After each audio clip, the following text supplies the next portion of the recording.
दिसंबर का महीना हो और हम साउथ एशियन दुनिया में कहीं रहते हों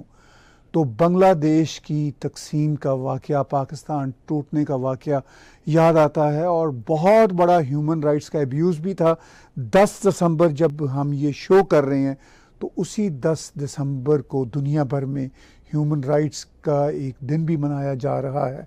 तो इस सारे कॉन्टेक्स्ट में एक रिसेंटली तकरीर पाकिस्तान के जाने वाले chief the army staff general Bajwa ने की और उन्होंने अपनी बातों को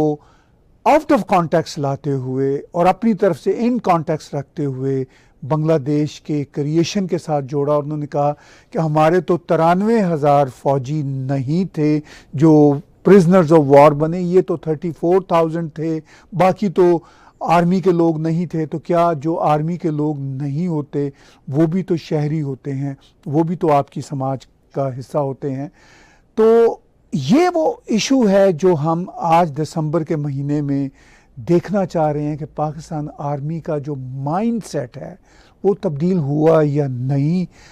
इसी सिलसिला में थर्ड ओपिनियन के रूह रवां बैरिस्टर हामिद बशानी मेरे साथ जुड़े हुए हैं। बशानी साहब, खुश आमदेद। एक बहुत ही अफसोसनाक वाक़या है, दिसंबर में इतनी ज़्यादा ह्यूमन राइट्स की वायलेशंस हुई, अगरचे सिर्फ दिसंबर में नहीं हुई थी, आज से 51 वर्ष पहले वो कई महीनों से सिलसिला जारी था। दिसंबर में बहरहाल बांग्लादेश बना, बांग्लादेशियों के लिए खुशी का वाक़या है तमाम तर कुर्बानियों के बावजूद। तो आप जो पाकिस्तान आर्मी का जो माइंड सेट है, जनरल बाजवा ने जाते जाते एक बार फिर कैसे दिखाया, आप इसको कैसे देखते हैं? देखें जी, वो जो मैं समझता हूँ कि जाते जाते जो उन्होंने तकरीर की उसमें बहुत सारी बातें जो हैं वो जिनको आप कहते हैं ना अननेसेसरी और अनवारंटेड, वो तो है ही हैं। लेकिन बहुत सारी चीज़ें बातें उन्होंने ऐसी की जो फैक्ट्स के साथ और हकायक के साथ मुतसादम थी। और उनमें सबसे बड़ी मिसाल जो उन्होंने इस पे दी वो बांग्लादेश के हवाले से, वो मैं समझता हूँ कि हकायक का मुंह चढ़ाने के मुतरादिफ बात थी, जिससे आप उस माइंडसेट का अंदाजा लगा सकते हैं कि जैसे कि आपने कहा 51 साल गुजरने के बावजूद और तारीख के इतने एक बदतरीन किस्म के नाइटमेयर से गुजरने के बाद और इस हालत तक पहुंचने के बावजूद वो जो माइंडसेट है वो अपनी बात पे जो है वो उसी तरह इसरार कर रहा है। और वो उसी का नतीजा है कि उन्होंने ये तकरीर की। हालांकि 51 ईयर्स आफ्टर आप ना तो कोई हिस्टोरियन है और ना आप जो है वो पाकिस्तान मिलिट्री के कोई इस तरह के लीडरशिप में आते हैं कि आपकी बात जो है वो पिछले और अगले दोनों की तहसीह के लिए जो है। इनसे पहले जो है मैं ये आपको बताऊं कि जितने भी जनरल गुजरे हैं उन सब ने अपने अपने तौर में प्राइवेटली भी, अगर सब ने नहीं तो उनकी अक्सरियत ने और पब्लिकली जो है वो तस्लीम किया है कि बांग्लादेश के अंदर बुनियादी तौर पे ये जो जो कुछ भी हुआ इसका जाहिर है एक मल्टी डायमेंशन किस्म के इवेंट थे। उसमें एक इवेंट तो खुद बंगालियों के पॉइंट ऑफ व्यू से बांग्लादेश की आज़ादी का इवेंट था, जो कि एक रिमार्केबल किस्म की अचीवमेंट थी बांग्लादेश की आज़ादी और खुद मुख्तारी की लड़ाई लड़ने वाले लोगों के लिए। एक उसका ये था, एक वो था कि जो दो मुल्कों के दरमियान जो उससे 20-30 साल पहले एक ही मुल्क था और एक ही फौज थी, चूंकि पाकिस्तान इंडिया की फौज जाहिर है एक थी जो तकसीम हुई, तो उनके दरमियान एक लड़ाई और फिर उस लड़ाई का जो खौफनाक किस्म का नतीजा था वो दूसरा डायमेंशन था। उस डायमेंशन पे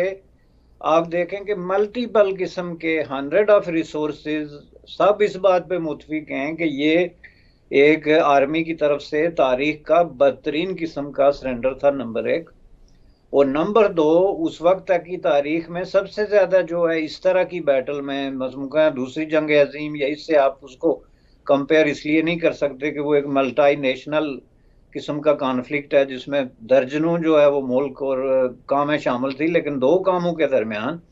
हिस्ट्री में ये एक ऐसा इवेंट था जिसमें सबसे ज्यादा जंगी कैदी जो है सरेंडर होने के बाद जंग लोगों को जो है वो जंगी कैदी बनाया गया। और उसके बाद 100 and 1000 ऑफ बुक्स लिटरली, यानी ये नहीं कि मैथ कहने की हद तक, मौजूद हैं दुनिया भर की लाइब्रेरीज में, रिपोर्ट्स हैं, न्यूज़पेपर्स कटिंग्स हैं, क्या नहीं है, जो कि इस बात को डॉक्यूमेंट ना कर रहा हो कि 93,000 लोग जो है, या 95,000, मोर देन 90,000 जी, वो जो है वो भारत में कैदी बनाए गए थे। तो उसके अलावा अगर आप देखें तो सबसे बड़ी चीज जो खुद इन्होंने की, उसमें महमूदुर रहमान कमीशन की जो रिपोर्ट है, जो पाकिस्तान की बाकायदा एक सरकारी तौर पे अपॉइंटेड कमीशन ने सरकारी अरेंजमेंट की बुनियाद पे जो फाइंडिंग की, उसमें उन्होंने बाकायदा क्लैरिफाई किया कि इस पूरा जो ट्रेजिक इवेंट है इसका जिम्मेदार कौन था। तो उसके बाद एक आम फौजी जर्नल जो है वो रिटायर्ड होने से पहले स्टेज से फायदा उठा के तो हिस्ट्री को जो है वो दोबारा बनाने की कोशिश करे और अपनी तारीख लिखने और बंदूक की जोर पर तारीख को अवाम पर मसलत करने की कोशिश अगर किसी को कहते हैं तो वो बिल्कुल इसी तरह की होगी। दूसरी बात यह है कि बुनियादी तौर पर यह बात ही इररिलेवेंट है कि 93,000 आदमी था या 34,000 आदमी था। रेलिवेंट बात यह है कि आपने सरेंडर किया कैमरे के सामने, दुनिया भर के जर्नलिस्टों के सामने, बर्र सगीर के millions and billions of people के सामने सरेंडर किया। आपने हथियार फेंके, अपनी शिकस्त तस्लीम की, और इस पे कभी किसी ने जो है वो क्वेश्चन नहीं उठाया कि इसमें कोई किसी दूसरी वर्जन की भी कोई गुंजाइश थी। और तीसरा और सबसे बड़ा काम जो इस स्पीच में उन्होंने किया कि वो जाते जाते जो पाकिस्तान मिलिट्री के हवाले से जो सबसे ज्यादा ऑब्जेक्शनेबल बात पाकिस्तान के अवाम की तरफ से और पॉलिटिशियन के क्वार्टर्स की तरफ से आ रही है, उसकी तस्दीक कर दी कि उन्होंने जाते जाते पाकिस्तान के अवाम और उसके पॉलिटिशियंस को जो है वो मोर्दे अल्ज़ाम ठहराया। यानी जिसका मतलब ये था कि जो बहस गुज़िश्ता 6 महीने से उस मुल्क में इतनी इंटेंसिफाई हो गई थी, उसको उन्होंने बाकायदा जो है उसकी दोबारा तस्दीक की कि ये जो पॉलिटिशियन जो बात कर रहे हैं ये बिल्कुल दुरुस्त है, और किसी भी तरीके से जो है वो उनको उनका जो सोसाइटी में और जो पॉलिटिक्स में और मुल्क के अफेयर्स में जो जर्नल उनकी जो स्टैंडिंग बनती है और जो मकाम बनता है, उसको मिलिट्री लीडरशिप जो है वो तस्लीम करने के लिए तैयार नहीं। वरना आप ये बताएं कि 51 साल के बाद ये कहना कि जी इसमें जो है वो पॉलिटिशियन जिम्मेदार थे, हालांकि 1958 से लेकर 71 तक ये 2 साल और 10 और 2 12 और 13 साल जो है वो मुकम्मल तौर पे मिलिट्री रजीम पाकिस्तान पे मसलत रहा मुख्तलिफ शक्लों में। यानी ख्वाह वो मार्शल्ला हो या मार्शल्ला के बगैर जो पहले का पीरियड है जिसमें अयूब खान वजीर दफा भी थे और मिलिट्री चीफ भी थे, या उसके बाद का पीरियड है, तो उसमें तो कोई पॉलिटिशियन जो है वो जिस तरह कहते हैं ना कि चिड़िया पर नहीं मार सकती, इस तरह कोई पॉलिटिशियन पूरे मशरकी और मगरबी पाकिस्तान में सांस नहीं ले सकता था। यही वो दौर था जिसमें सबसे ज्यादा प्रोसिक्यूशन जो है वो पॉलिटिशियंस की मिलिट्री के इशारे पे या उसके ओपन जो है वो हुक्म के तहत हुई। यही वो दौर था जिसमें अवाम पे फौजकशी की गई, ख्वाह वो जो है वो बांग्लादेश के अंदर हो या बलूचिस्तान के अंदर हो या कश्मीर के अंदर हो या कहीं और हो। यही वो दौर था जब पॉलिटिशियंस को ट्रायल पे डाला गया, जिसमें जो है आपका हैदराबाद ट्राइब्यूनल और इस तरह के मशहूर केसेस। यही वो जमाना था जिसमें पाकिस्तान के सबसे ज्यादा मोहब्बे वतन जो पॉलिटिशियंस थे उनको गद्दार करार दे के तो उनको तवील किस्म की जेलों में डाला गया। तो ये सारी चीजें जो हैं आप एक तरफ रख के तो आप कहेंगे जी कि ये पॉलिटिकल फेलियर था या इसमें पॉलिटिक्स जो है वो इन्वॉल्व थी। और उसमें आप मुझे ये बताएं कि शेख मुजीबुर रहमान जो है वो कौन सी जेल में था जब बांग्लादेश अलग हुआ, और क्या वो मिलिट्री के हुक्म के बगैर और उसकी सुपरविजन और उसकी कमांड के बगैर बांग्लादेश से अरेस्ट होके तो आके पंजाब की जेल में डाला गया था, जहां उसकी कब्र खोदी गई थी कि इसको हम यहीं मार के तो इस कब्र में जो है वो दफन करेंगे। तो ये सारी चीजें सामने रखने के बावजूद अगर कोई आदमी ये कहे कि नहीं जी ये सारा गलत है, हम 35 अरेस्ट हुए, 1000 अरेस्ट हुए थे और बांग्लादेश जो है वो सियासतदानों ने अलग किया बनाया था, तो मेरे ख्याल में ये बहुत बड़ा जो है वही रूड और बहुत ज़्यादा जो है वो मगरूर किस्म का माइंडसेट जो है ये उसकी रिफ्लेक्शन है। जी बशानी साहब, आपने बहुत अहम बातें की। आपका जो सबसे अहम नुक्ता वो ये है कि एक बार फिर पाकिस्तान आर्मी के गुज़िश्ता चीफ ने जाते जाते हिस्ट्री लिखने की कोशिश की। ये सिर्फ एक चीफ का मामला नहीं है, ये बशानी साहब आप और मैं जानते हैं ये एक माइंडसेट का मामला है। तो क्या आपको लगता है कि ये माइंडसेट जो उनका दावा है कि हम ए पॉलिटिकल हो गए, वो भी कोई ऐसी बात नहीं, ये माइंडसेट क्या आगे भी इसी तरह चलेगा बशानी साहब? बिल्कुल डेफिनेट जी, इसी तरह चलेगा। क्योंकि अगर आप इस तरीके से इतने बड़े क्रिटिकल टर्न पे, इतने बड़े क्रिटिकल क्रॉस रोड थी ये, चूंकि इतनी बड़ी बहस जो है वो क्लोज अप हुई थी और बाजवा साहब जा रहे थे, तो जाहिर है उस वक्त एक स्टेटमेंट आनी चाहिए थी जो टोटली एक डिफरेंट पैराए में एक डिफरेंट मैसेज लेके आती। लेकिन उस वक्त एक मिलिट्री जनरल जो जा रहा है और ये बहस समेट के जा रहा है कि मिलिट्री पॉलिटिक्स में इन्वॉल्व है या नहीं, लेकिन जाते जाते वो तारीख के सबसे जो बदतरीन किस्म का जुल्म था और क्राइम था, उसकी जिम्मेदारी पॉलिटिशियन के सर पे थोप रहा है, हिस्ट्री को बिल्कुल लात मार के एक तरफ करके। दुनिया में millions of pages of documents जो हैं वो मौजूद होंगे अगर आप पूरी दुनिया की प्रेस कटिंग्स को जमा करें, जिसमें ये सारा रिपोर्ट हुआ है कि इसको लीड जो है वो पाकिस्तान मिलिट्री कर रही थी। वहां पे जो जेनोसाइड हुई, जो लोग मारे गए, जो असमत दरी हुई, जो लोगों के साथ ज्यादतियां हुई, ये सारी चीजें। और ये खुद आप देखें जो है वो बुक्स आफ्टर बुक्स जो खुद मिलिट्री बासिस ने लिखी हैं, उनको उठा के देखें, हमूदुर रहमान कमीशन उठा के देखें, कोई भी जी किसी तरह का कोई नेशनल या इंटरनेशनल कोई आप जो है वो सोर्स ऑफ इंफॉर्मेशन जो है उसको टच करें, तो इस पे तो कोई बहस हो ही नहीं सकती। तो ये जाहिर है इस चीज की निशानी है कि जो पाकिस्तान के पॉलिटिशियंस आज तक कहते रहे हैं कि पाकिस्तान में मिलिट्री लीडरशिप जो है वो झूठ और इस तरह की गलत बयानी से काम लेके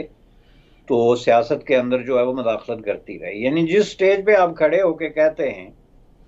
कि हमने इस साल फरवरी में ये तय किया है कि आज के बाद हम जो है वो सियासत में न्यूट्रल हैं, अब जरा आप इस स्टेटमेंट पे गौर करने की क्या जरूरत है? क्या ये स्टेटमेंट इटसेल्फ ये नहीं कह रही कि इस साल फरवरी से पहले पाकिस्तान मिलिट्री जो है वो पाकिस्तान की पॉलिटिक्स में इन्वॉल्व थी?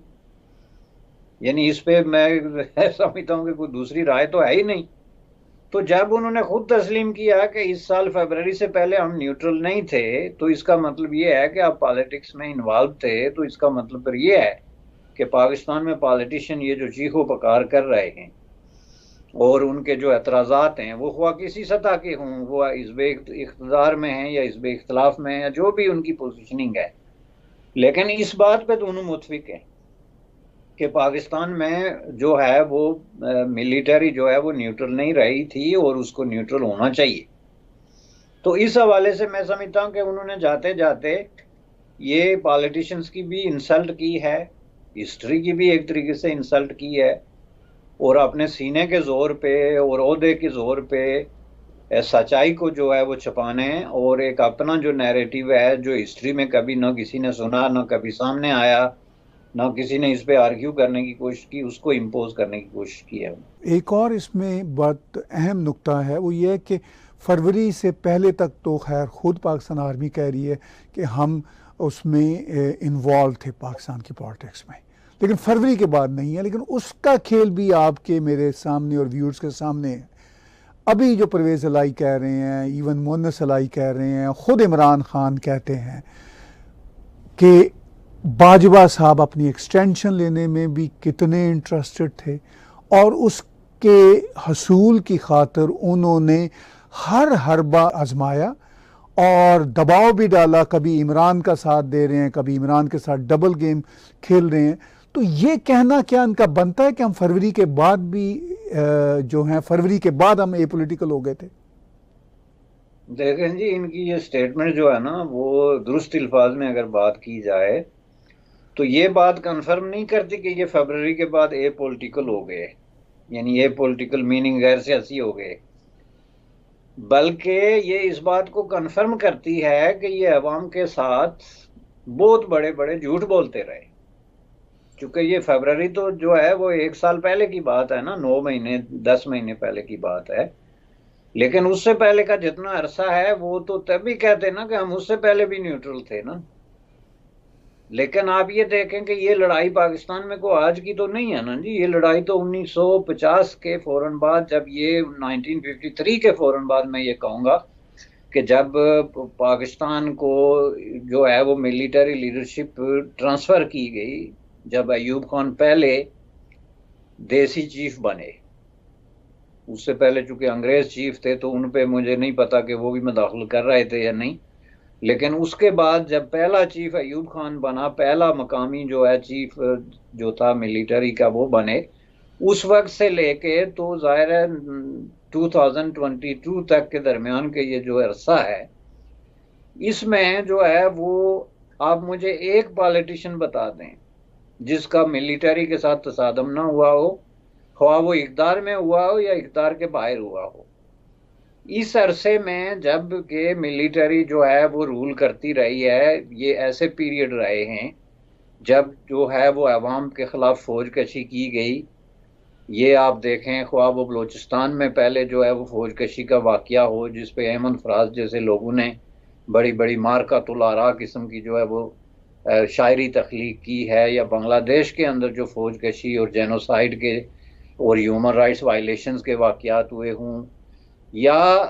पॉलिटिशियंस के खिलाफ जो ट्रायल हुए हैं अनफेयर, अनलॉफुल और अनकॉन्स्टिट्यूशनल किस्म के, जिस तरह हैदराबाद ट्राइब्यूनल केसेस हैं और इस तरह के केसेस हैं, या पाकिस्तान के जो best of the best politicians थे उनको जिस तरीके से जो है वो पूरी पूरी जिंदगी 20-20 और 30-30 साल तक जो है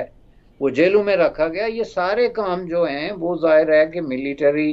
बासिस और उनके इख्तियार और उनकी इक़्तिदार के अंदर जो है के दौरान हुए। उसके बाद आप ये देखेंगे पाकिस्तान की कुल उम्र अगर जो है वो 75 ईयर्स है तो उसमें से एटलीस्ट 33 ईयर्स जो है वो तो एक ऐसा दौर है जिसमें मिलिट्री ने बाकायदा वर्दी और टोपी और स्टार पहन के, तो ये जो छिड़ी है हाथ में लेके तो सामने बैठ के हुकूमत की,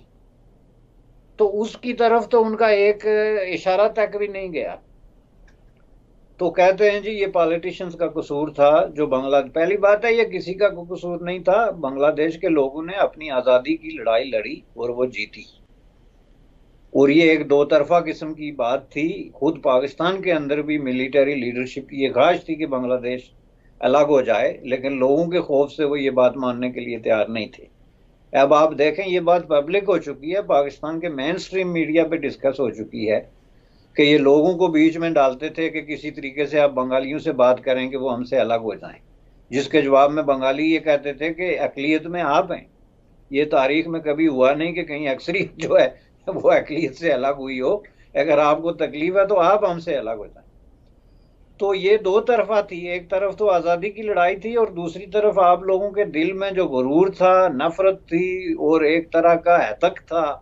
और तहकीर थी बांग्लादेश के अवाम के खिलाफ, वो बोल रही थी। और आप चाहते थे कि ये किसी तरीके से हमसे अलग हो जाएं, जिसके नतीजे में आपने शेख मुजीबुर रहमान को वहां से उठा के पंजाब की जेल में रखा और उसकी ज़िंदगी में उसके सामने बैठा के उसकी कब्र खोदी जेल में। तो आप कहते हैं कि जनाब ये जो है वो पॉलिटिशियंस का कसूर है। तो ये चीज़ सामने रखने के बाद आप मुझे एक जो है वो मिलिट्री बास या जनरल बता दें जिसने के इक़्तिदार में आने से पहले, इक़्तिदार के दौरान और इक़्तिदार के से जाने के बाद अवाम से कुरान पे और मुक़द्दस किताबों के नाम पे और मज़हब के नाम पे और पॉलिटिक्स के नाम पे और डेमोक्रेसी के नाम पे झूठ ना बोला हो। आप जनाब अयूब खान से लेके तो जनरल ज़ियाउल हक के वो सारे जो सरमून, वो क्या कहते हैं, उनके खुतबे और उनके वो आयतें पढ़ पढ़ के झूठ बोलना और 90 दिन के इलेक्शन और वो सारी कहानियां करते करते परवेज़ मुशर्रफ तक, और अब तक आके देख लें गुज़श्ता 5 साल से जो खिलवाड़ बाजवा साहब ने की पॉलिटिशियंस के साथ और पाकिस्तान के मुकद्दर के साथ और पाकिस्तान की सूरत हाल के साथ, के मुल्क को जो है वो दिवालिया बना के,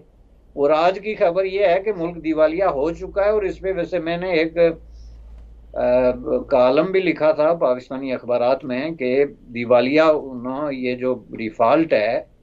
इसकी किस्में हैं। इसका मतलब ये नहीं होता कि बैनुल अक़वामी दुनिया आपको आके गले से पकड़ के झंझोड़ना शुरू हो जाए।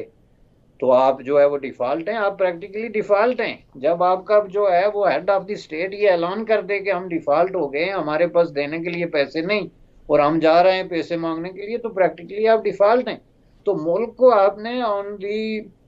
वर्ज ऑफ बैंकरप्सी धकेल के 5 साल तक ये जो कुछ होता रहा, तो उसमें आप ये बताएं कि अगर मुल्क डिफॉल्ट की तरफ जा रहा है, मुल्क बैंकरप्सी की तरफ जा रहा है एक तरफ, और दूसरी तरफ मुल्क का सबसे ताकतवर शख्स जो है वो जीरो से मिलियनर कैसे बन गया। बाजवा साहब जो 16वें 15वें स्केल से उन्होंने शुरू किया, और जब वो रिटायर्ड हुए तो उनके बारे में जो ये अकाउंट्स से जो बातें निकल रही हैं कि जो सिर्फ उन्होंने टैक्स जो है वो फाइल किए, तो आपको पता है कि पाकिस्तान में टैक्स जो है वो किस तादाद में और किस परसेंटेज के हिसाब से लोग फाइल करते हैं, और आपकी दौलत का किस कदर हिस्सा जो है वो डिक्लेयर ही नहीं होता। तो ये जो सिचुएशन है जनाब, इसमें मैं समझता हूँ कि जो कॉन्फ्लिक्ट ऑफ इंटरेस्ट है पाकिस्तान में, जो रूलिंग एलीट और स्पेसिफिकली जो आपकी सिविल और मिलिट्री ब्यूरोक्रेसी का अवाम के साथ और अवाम के मफादात के साथ जो कॉन्फ्लिक्ट ऑफ इंटरेस्ट है, वो अब रिकनसाइलेबल है ही नहीं, क्योंकि उसमें इतना गैप आ गया है कि भाई आपका मुल्क डिफॉल्ट हो रहा है, आप मुझे एक चीज बता दें जिसमें इन्होंने कोई चेंज की हो कि ये मिलिट्री जर्नल है तो इसकी एक गाड़ी का पहिया छोटा कर देते हैं, या ये सेक्रेटरी है तो इसका एक नौकर काट देते हैं। 15-15 नौकर एक एक जो है वो डेप्यूटी कमिश्नर और तहसीलदार के हवाले हैं। तो इसलिए ये एक कॉन्फ्लिक्ट ऑफ इंटरेस्ट है जी इस मुल्क में, और ये कॉन्फ्लिक्ट ऑफ इंटरेस्ट इस कदर गहरा हो गया है कि ये अब इसको रिकनसाइल नहीं कर सकते। और ये तो मुझे वही बांग्लादेश वाली बात नजर आ रही है कि अंदर से ये बंगालियों के आगे हाथ जोड़ते थे कि खुदा के लिए भाई हमारी जान छोड़ो चले जाओ, बाहर से कहते थे नहीं जी हम अपनी बका की जंग लड़ रहे हैं, यही कुछ ये ड्रामे करके तो अपने बैंक अकाउंट्स पूरे कर रहे हैं कि जी मुल्क डिफॉल्ट हो रहा है और ये किसी वक्त भी वो डूबते हुए जहाज की तरह जो है वो छलांग लगाने के लिए तैयार है। देखिए बशानी साहब, बांग्लादेश का बनना वही सिविल और मिलिट्री रिलेशनशिप के बीच में जो ह्यूमन राइट्स की वायलेशंस थी उनका नतीजा था। और यही बात इमरान खान भी अपने धरनों में, जलसों में गुज़िश्ता 6-7 माह के दौरान करते रहे। लेकिन ऑन द अदर हैंड हम अगर पाकिस्तान के करंट सियासी मंजरनामे पे निगाह दौड़ाएं तो इमरान खान का ये कहना नहीं था बंगालियों की तरह कि वो किसी असूल की बुनियाद पर खड़े हैं। वो तो सिर्फ ये कहते थे कि जनरल बाजवा आप मेरा साथ दें। अच्छा, अब जो बातें सामने आ रही हैं, जनरल बाजवा ने उनका साथ देने की कोशिश भी की, मगर मुकम्मल तौर पर आर्मी का साथ इमरान खान को मुयस्सर नहीं था जिस तरह उनको मुयस्सर रहा। तो अगर हम एक बहुत ही मेन पॉलिटिशियन को देखें तो उसका जो किरदार है यानी इमरान खान का, वो खुद इतना बदतर किरदार है कि किसी असूल पे खड़े नहीं और आर्मी के ख़िलाफ़ इसलिए बोल रहे हैं या ट्रोल चला रहे हैं क्योंकि आर्मी उनके मुताबिक उनका पूरा साथ नहीं दे रही, तो वो ट्रोल चला रहे हैं। अच्छा, दूसरी तरफ हम जो सिटिंग गवर्नमेंट है उनके पॉलिटिशियंस देखते हैं, वो इमरान खान पे ये इल्ज़ाम लगा रहे हैं कि ये इदारों के ख़िलाफ़ बोल रहा है। यानी वो भी आर्मी के मुकम्मल तौर पर जैसे कहना चाहिए हम नवा बनना चाहते हैं। इमरान खान ये कह रहे हैं कि मैं आपका हम नवा हूँ, आप मेरे हम नवा बने। तो ये अगर मेन स्ट्रीम पॉलिटिशियंस आज के 2022 में भी इस तरह बिहेव करते हैं तो फिर सिर्फ पाकिस्तान आर्मी से क्या गिला? आप कैसे देखते हैं इस सूरत हाल को? नहीं, ये आपकी बिल्कुल 100% बात सही है जनाब। ये सिर्फ इमरान खान ही नहीं बल्कि तमाम पाकिस्तान में जो मेन स्ट्रीम पॉलिटिशियंस हैं उनको as a matter of principles जो है they have nothing against military. उनका मसला ये है, हरगिज नहीं है कि मिलिट्री जो है वो पॉलिटिक्स में मदाखलत क्यों करती है। उनका मसला ये है कि ये मदाखलत हमारे हक में क्यों नहीं हो रही। जिस तरह के इमरान खान ने ये जितना ज्यादा शोर डाला और जितने वसी पैमाने पे एहतजाज किया जैसा कि आपने कहा, तो उसका जो नुक्ता मास्का था, पॉइंट ऑफ जो कंसंट्रेशन था, वो ये नहीं था कि as a matter of principle this is not right for the military to interfere, बल्कि ये इंटरफेयर हमारे मकसद के लिए करे। यानी उन्होंने जो है वो अदम एतमाद की तहरीक को क्यों नहीं रुकवाया, अगर लाया नहीं आखिर में जो उन्होंने कहा, तो चले मान लेते हैं कि वो तहरीक लाने में उनका हाथ नहीं था, लेकिन कम से कम रुकवा तो सकते थे। तो उनको तो एतराज ये था कि उनकी न्यूट्रलिटी हमारे फेवर में होनी चाहिए थी, इसलिए गलत हो गई कि हमारे फेवर में नहीं है। तो सवाए चंद एक छोटी मोटी पार्टियां, जो छोटी छोटी पार्टियां हैं और पार्लियामेंट से बाहर हैं, चे जाए कि अवाम में मुमकिन है उनकी बहुत बड़ी अक्सरियत हो, लेकिन ऐसी पार्टियों को हिस्टोरिकली पाकिस्तान में जो है वो इसी तरह की फोर्सेस ने हमेशा इक़्तिदार से बाहर रखा है। जैसे हैदराबाद ट्राइब्यूनल केस था, उसमें आप देख लें जिस तरह नैब को उन्होंने इलीगली और अनलॉफुली जो है वो इक़्तिदार से बाहर धकेल दिया था, हालांकि वो और उससे पहले जो इलेक्शन हुए थे उसमें जो उन्होंने कालेदम करार दे दिए, उसमें किस तरीके से वो जीत रहे थे। तो ये बात नहीं कि उनके साथ लोग नहीं हैं, लेकिन जो पार्टियां इक़्तिदार से बाहर हैं उनको वो इसलिए नापसंद हैं कि वो बात इसी तरह की करती हैं जिस तरह के उन्होंने जीएम सैयद और बादशाह खान और मैरी और मैंगल और इस तरह के लोगों को इक़्तिदार से बाहर रखा, बल्कि जेलों में रखा। तो इसलिए जनाब बात ये नहीं कि लोग ये बात कहते नहीं कि फौज का किरदार सियासत में नहीं होना चाहिए as a matter of principle, for right और फॉर रॉन्ग, उनको कोई हक ही नहीं पहुंचता किसी तरह की मदाखलत करें। लेकिन जो आपकी मेन स्ट्रीम पोलिटिकल पार्टीज हैं वो इस नुक्ते पे इस वक्त उनका इत्फाक है कि फौज जो है वो मदाखलत करे लेकिन हमारे हक में। यानी ये जो फ्लोटिंग किस्म के लोटा टाइप लोग हैं, इनको डरा धमका के तो हमारे साथ शामिल करे, या हमारे खिलाफ कोई मूव आती है जैसे अदम एतमाद वाली मूव इमरान खान के खिलाफ आई तो उसमें हमारे साथ खड़ी हो। तो इस हिसाब से जनाब मैं आपको पूरे दावे से कहता हूं कि पाकिस्तान में एक भी पॉलिटिकल पार्टी, ये जो 12-13 पॉलिटिकल पार्टीज हैं जिनके पास एक आध सीट है, उसको as a matter of principle इस बात पे कोई एतराज नहीं है कि जो है वो फौज सियासत में मदाखलत क्यों कर रही है। As a matter of principle उनको अगर एतराज है तो ये है कि हमारे हक में क्यों नहीं कर रहे। इसलिए पाकिस्तान में फौज की मदाखलत खत्म होने के कोई आसार नहीं है जब तक आप इस तरह के ज़हनी तौर पे दिवालिया किस्म के पॉलिटिशियंस को, जो कॉन्स्टिट्यूशन को एक तरफ रख के, जो डेमोक्रेटिक नॉर्म्स होते हैं, प्रिंसिपल्स होते हैं, ट्रेडिशंस होती हैं, उन सब को एक तरफ रख के, तो आप जो है वो पूरा दिन इस कोशिश में रहें कि मिलिट्री बास कौन बन रहा है और वो किस तरह हमारे हक में कोई ना कोई अपनी इन्फ्लुएंस एक्सरसाइज कर सकता है, तो वहां पे डेमोक्रेसी के लिए या बेहतरी के लिए या पाकिस्तान के हालात में किसी तब्दीली की कोई गुंजाइश नहीं है जनाब। बल्कि ऑन द कॉन्ट्रेरी ये जो रूलिंग एलीट है इसने इस कदर पैसा बना लिया है और इस बेदर्दी से पाकिस्तान को लूट के तो अपने अपने अकाउंट्स भर दिए हैं और अपना अपना सरमाया जमा कर दिया है कि ये अब इसको ट्रीट कर रहे हैं एक डूबते हुए जहाज की तरह। उनकी नजरें जो है वो उफक से पार किसी जजीरे पे हैं जहां पे उन्होंने छलांग लगानी है, और ये मैं आपको बताऊं कि ये लगाएंगे और ये उसके लिए पूरी पूरी तैयारी करके बैठे हुए। बशर साहब बहुत आखिर में मुख्तसरन हमें मिस्टर बाजवा की तकरीर के उस पार्ट पर भी कमेंट्री करते हुए अपना तजज़िया दीजिए जिसमें उसने पाकिस्तान आर्मी की, पाकिस्तान की आवाम के लिए बेपनाह खिदमात जो हैं वो गिनवाई हैं और कहा है कि हम तो सेवा ही सेवा कर रहे हैं। ऑन द अदर हैंड जो भारतीय आर्मी है वो अपने लोगों पे जुल्म कर रही है। इस पे पाकिस्तान में भी काफ़ी लोग तबसरे कर रहे हैं, और आप इस पे क्या कमेंट्री करेंगे? देखें जी, वो बात जो है वो पाकिस्तान में ये कोई ढकी छुपी बात नहीं है कि पाकिस्तान के पास आज तक जितने पैसे आए और मोस्टली पैसे जो बाहर से आए जो कि बिलियंस बल्कि ट्रिलियन को अब टच कर रहे हैं, तो उन पैसों में से जो है वो बहुत बड़ी कम से कम 40% जो है वो मिलिट्री पे खर्च हुआ, जिसकी वजह से उनके पास मशीनें, बुलडोजर्स, कश्तियाँ, इस तरह की चीज़ें हैं जो पाकिस्तानी स्टेट के पास जो सिविल एडमिनिस्ट्रेशन है उसके पास नहीं है। इसलिए पाकिस्तान में अगर कहीं जलजला आ जाए या कहीं सैलाब आ जाए तो जाहिर है कि पाकिस्तानी फौज जो है वो पाकिस्तान की अपनी फौज है ना, पाकिस्तान के अपने कमांड एंड कंट्रोल के अंदर है।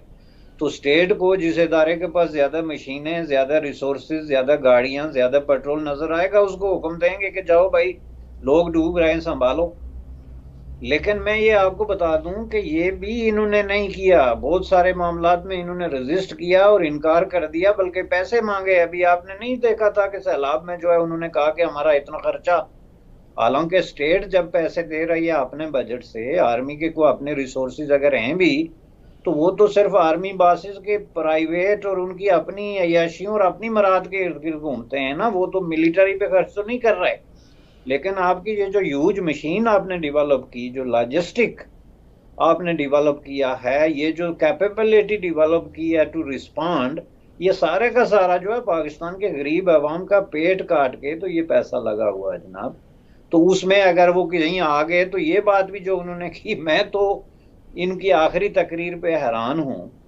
कि किसी शख्स ने होशो हवास में अब ये बात कहने की क्या जरूरत थी कि पाकिस्तान के अवाम को जब भी सैलाब की जरूरत पड़ी तो हम आ गए। भाई आप आते ना तो आप जाते कहाँ?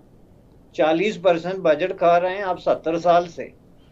और सैलाब आएगा तो क्या वो इंडिया की फौज को बुलाएंगे या ईरान की फौज को या अफगान के तालिबान को बुलाएंगे कि आके हमें सैलाब से बचाओ? और इसको उन्होंने अपनी ड्यूटी समझ के अगर ये किया होता तो ये कैसे कहते कि जी ये हमारा फर्ज था तो हम क्यों, मतलब कभी आपने अपना फर्ज जो पूरा दिन आप अदा करते हैं, कभी बच्चों को आपने कहा कि I am the one who is putting the food on your table? तो ये जो फर्ज नहीं था ना, ये तो फिर उन्होंने आसान जताया। और उन्होंने सियासतदानों को तमाचा मारने के बाद कि आपने बांग्लादेश अलग किया, उसके बाद ये बताया कि पाकिस्तान में अगर कुछ भी हो रहा है तो हमारी वजह से है। तो यानी जो इंडिया पे उन्होंने अटैक किया, इंडियन आर्मी पे, वो बिल्कुल अननेसेसरी था। और दूसरा ये कि कोई कंपैरिजन बनता ही नहीं। इस पे बहुत चलते चलते कमेंट्री कीजिए। नहीं, वो इंडिया के साथ पाकिस्तान में ये फैशन बन गया है ना कि हर चीज को आप इंडिया से कंपेयर करते हैं। एक जमाना था जब पाकिस्तानी फिल्म को इंडियन फिल्म से कंपेयर किया जाता था। तो उस जमाने में हम नौजवान थे तो फिल्में देखते थे, ये कहानियां लिखते थे, ड्रामे सुनते देखते थे, तो बड़ा शौक था इन चीजों में। तो हम बड़े तजिए करके तो ऐसे लोगों को बताते थे कि भाई ये कंपैरिजन बनता नहीं है, क्योंकि ये जो फिल्म है ये इसकी एक ओरिजिनल स्टोरी है, इसमें ओरिजिनल डांस है, इसमें ओरिजिनल ये सारी चीजें हैं, आप उसकी कॉपी कर रहे हैं। तो ये कॉपी वाला अमल ज्यादा देर तक चलेगा नहीं। और दूसरा ये है कि ये थीम में बहुत बड़ा फर्क है, तो ये जो है वो ज्यादा अरसा चलेगा नहीं। आपने देख लिया कि जो हशर पाकिस्तान की फिल्म इंडस्ट्री का हुआ, मेरे ख्याल में दुनिया के किसी मुल्क में किसी फिल्म इंडस्ट्री के साथ ये हशर नहीं हुआ जो पाकिस्तान फिल्म इंडस्ट्री का हुआ इंडियन फिल्म इंडस्ट्री के मुकाबले में। जो कि ज़ाहिर है लैंग्वेज, कल्चर, ये सारी चीज़ों को सामने रखते हुए लोगों ने शौहरी तौर पे एक इंडस्ट्री को दूसरी पे फोकियत दी। यही बात थी, आप एक ज़माने में अपना एग्रीकल्चर जो है उसको कंपेयर करते थे, फिर आपने इंडस्ट्री एक ज़माने में 60s में इन कंपेयर करनी शुरू कर दी, फिर आपने 60s के ही लेट 60s में कहा जी हमारा ग्रोथ रेट तो 6% तक पहुंच गया तो इंडियन तो भूखे मरने वाले हैं। फिर आगे जाके आपने ये जब तक 70 वाला काम होता उस वक्त तक तो आप फौज को भी कंपेयर कर रहे थे, लेकिन 70 के बाद आपको थोड़ा सा नजर आया कि ये कंपेयर नहीं करना चाहिए। अब बीच में चूंकि 30-40 साल 50 साल हो गए, तो अब ये जो है वो इंडिया से फौज को कंपेयर कर रहे हैं, जो कोई एप्पल और ऑरेंज का कंपेयर नहीं है। ये जो ऑरेंज की जगह वो पंजाब में वो एक होता है पीला सा एक क्या कहते हैं उसको, मेरे जहन से उसका नाम निकल गया, जो बहुत ही एक छोटा सा फैल है, उसको जो है एप्पल के साथ कंपेयर करने वाली बात है, को बनता ही नहीं भाई। आपके ट्रेजरी में $7 बिलियन बचा हुआ है, जिसमें से निसफ से ज्यादा आपने पोकड़ दोकड़ करके मांग तांग के झोली फैला के तो ट्रेजरी में रखा हुआ है, और वो भी मेरे नजदीक एज ए लॉयर वो अनलॉफुल है और डिसेप्टिव है। ये आप अपने क्रेडिटर को जो है वो एक ये तासर देने के लिए कि हमारे पास पैसे हैं, आप किसी दूसरे से पैसे उधार लेके तो अपने अकाउंट में रख लें, तो ये चीटिंग है। आपकी ट्रेजरी में $7 बिलियन टोटल बचा हुआ है ज़र मुबादला, तो आप अपने आप को इंडियन फौज के साथ कंपेयर कर रहे हैं, और उसमें उन्होंने क्या किया और हमने क्या किया, ये तो सारा तारीख का हिस्सा है जनाब। लेकिन मुख्तसर में आपको बता दूं कि ये बाजवा साहब ने जाते जाते फौजी जहन से लिखी गई तारीख जो उन्होंने खुद ही अपने ख्वाबों और ख्यालों में लिखी, कोई इसको सफ़े पे भी मुंतकिल करने की हमाकत नहीं करेगा। उसको उन्होंने ज़बरदस्ती मीडिया के जोर पे और ताकत के जोर पे अवाम पे मसलत करने की कोशिश की, जिसको कहते हैं एक नैरेटिव क्रिएट करना, कि जो नैरेटिव 70 साल से यहाँ पे फ्लोट कर रहा है कि पाकिस्तान में अगर कोई खराबी है तो उसके जिम्मेदार सियासतदान है, और अगर कोई अच्छाई है तो उसके जिम्मेदार हम हैं। बहुत शुक्रिया बशानी साहब, बहुत से रासल गुफ्तगू रही और आने वाले दिनों में बातचीत आपके साथ होती रहेगी। व्यूअर्स, बातचीत सुन रहे थे थर्ड ओपिनियन में बैरिस्टर हामिद बशानी साहब की। टैग टीवी का यूट्यूब चैनल सब्सक्राइब कीजिए, इसके साथ साथ हमारे ऐप्स भी डाउनलोड कीजिए। आज का थर्ड ओपिनियन मेरे साथ और बैरिस्टर बशानी साहब के साथ देखने सुनने का बहुत शुक्रिया।